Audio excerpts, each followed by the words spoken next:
suis Laurence Bas, je suis kiné, je fais partie de l'association Kiné Périnée.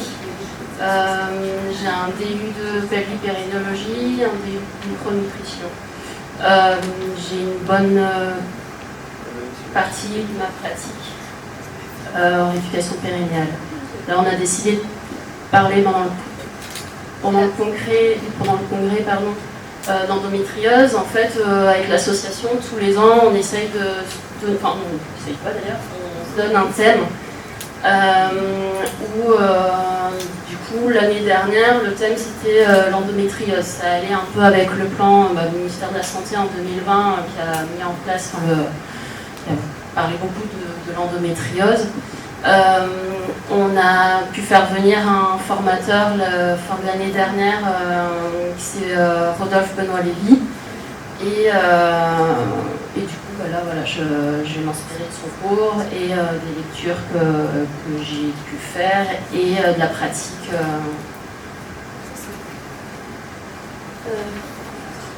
Du coup, l'endométriose, en fait, c'est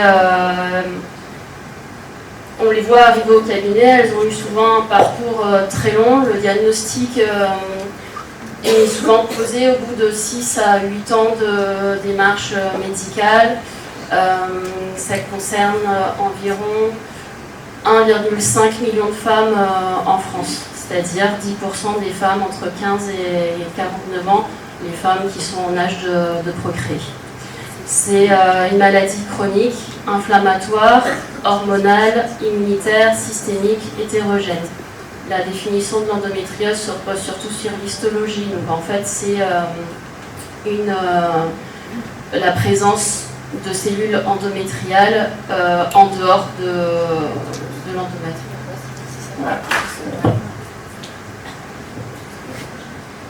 Donc,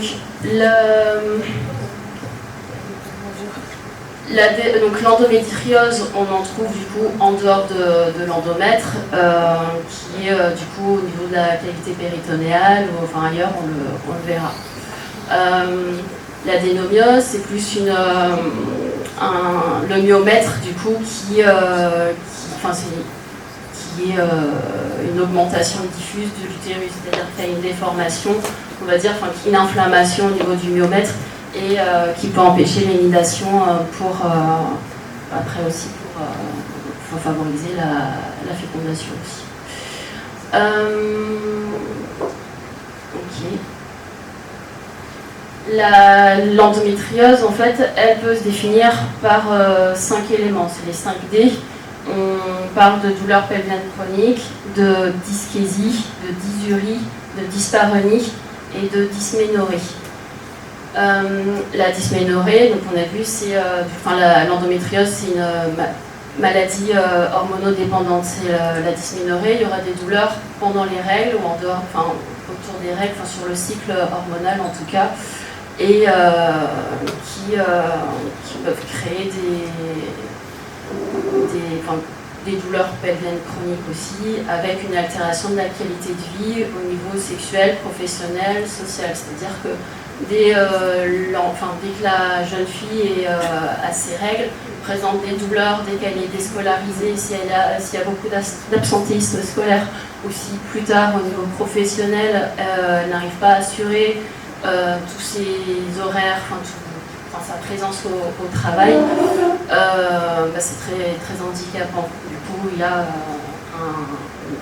une action au niveau de désocialisation aussi de la femme qui a de l'endométriose. Les douleurs pelviennes chroniques, elles peuvent être évaluées. Donc là, je crois que je n'ai pas mis dessus. Il y a des échelles. C'est endométriosis, L profile 30 ou 5. Du coup, c'est des items en fait qui reprennent sur la vie de la femme, c'est au cours des 4 dernières semaines, combien de fois, du fait de votre endométriose, vous avez éprouvé des difficultés à marcher à cause des douleurs? Avez-vous eu l'impression que vos symptômes réglaient votre vie? Avez-vous eu des changements d'humeur? Avez-vous eu l'impression que les autres ne comprenaient pas ce que vous enduriez? Avez-vous l'impression que votre apparence avait changé? Ou avez-vous êtes-vous inquiète à l'idée d'avoir des rapports à cause de la douleur? C'est voilà, c'est la qualité de vie qui est évaluée, et selon le score, on peut savoir quel impact a cette maladie sur la vie de la femme. Donc on a au niveau ces implants, on va dire, d'endométriose, en dehors de la zone endométriale, on va dire, provoquent des adhérences. Ces adhérences peuvent aller au niveau, surtout on verra après, au niveau du rectum, de la vessie, des intestins, et créer des tensions. Il y a une perte de mobilité des différents éléments, des différents organes, et ces tensions créent, ces adhérences créent du coup des douleurs par manque de mobilité. Donc les dyspareunies, c'est une douleur lors des rapports sexuels. Parfois, on le reverra tout à l'heure, les rapports ne peuvent être impossibles. Du coup.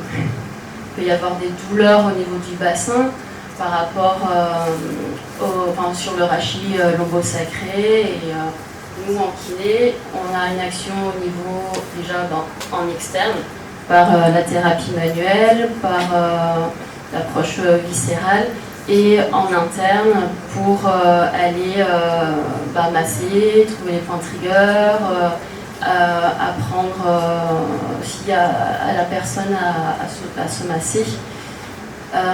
Alors l'électrostimulation peut être efficace, mais il n'y a pas vraiment d'études qui prouvent que ça peut être spécifique aux douleurs de l'endométriose par rapport aux douleurs pelviennes chroniques.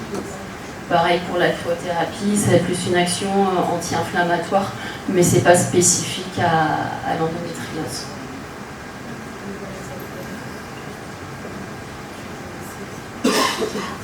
J'ai expliqué qu'il y avait une perte de mobilité des différents organes qui crée des douleurs. L'activité physique permet de redonner de la mobilité aux différents tissus, avec la respiration, avec des abdominaux hypopressifs ou du gainage, que ça soit vraiment progressif. Et c'est des recommandations que j'ai trouvées, avec au moins une activité physique de 10 minutes et au moins une fois par semaine. Mais faut respecter la douleur de la patiente, en sachant que les traitements antalgiques, donc même les AINS auront une action surtout si c'est des douleurs plus aiguës. Sur du long terme, sur des douleurs chroniques, il y a une perte d'efficacité, et le traitement médicamenteux comme les antiépileptiques ou les antidépresseurs marchent bien, semblent marcher sur les personnes, après avec les effets secondaires aussi que ça peut entraîner. C'est une maladie hormonodépendante, du coup, qui, quand il y a des douleurs, la prise, les pilules, les traitements hormonaux fonctionnent vraiment très bien. Mais il faut que ce soit pareil, adapté à la personne, à la patiente, parce qu'il y a des endométrioses, il n'y a pas une, c'est pas. Comme il y a des implants à différents endroits, on ne peut pas traiter avec tel médicament pour toutes les personnes. Donc, comme j'ai dit, il y a les 5D. Donc, là, on a vu les douleurs pelviennes chroniques. J'ai parlé aussi des dysménorrhées. Et là, c'est plus les dyschésies. C'est les symptômes digestifs. En fait, 90% des personnes qui ont endométriose ont une localisation postérieure. C'est-à-dire les localisations vont être plus à la face antérieure du rectum, sur le ligament utérosacré et la partie postérieure de l'utérus. Sur ces 90% de cette localisation, il y a 60% d'atteinte du rectum, qui peut se traduire du coup par des constipations terminales. Ça peut être dû à une hypertonie au niveau du muscle coccygien. Ça peut être dû, il peut y avoir des dyskésies, donc des difficultés à aller à la selle. Il peut y avoir des douleurs du coup à la défécation, du sang dans les selles, des diarrhées souvent dues, ça peut être comme il y a une constipation en fait, il peut y avoir des suintements, des signes de diarrhée, mais ça peut être dû aussi à un côlon irritable. Voilà, du coup, nous au niveau kiné, on aurait une action sur le relâchement du muscle coccygien, le relâchement au niveau du muscle puborectal, dans un travail de thérapie manuelle, de massage, travailler au niveau sensibilité de l'ampoule rectale, et on peut travailler aussi un peu de feedback avec des sondes rectales. La nutrition, micronutrition aussi rentre en jeu parce qu'il y a une belle partie côlon irritable dans la pathologie.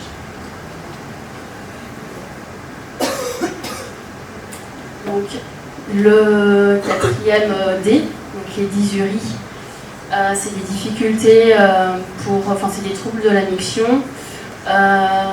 Donc dans ces symptômes urinaires, on trouve les impériosités mictionnelles, les pollakiuries, il peut y avoir aussi du sang dans les hématuries, il peut y avoir du sang dans l'urine, il peut y avoir des douleurs au niveau de la vessie, il peut y avoir des cystites à répétition, et du coup nous on a une action de thérapie manuelle, de cherche à relâchement. Alors j'ai marqué fasciathérapie, mais je sais que la fascia n'est pas forcément reconnue au niveau de la kiné, mais il y a quand même une bonne action par rapport sur les fascias qui englobent tous les organes pelviens. On a une belle enveloppe qui s'insère entre le sacrum, le rectum, l'utérus, la vessie et jusqu'à la symphyse pubienne.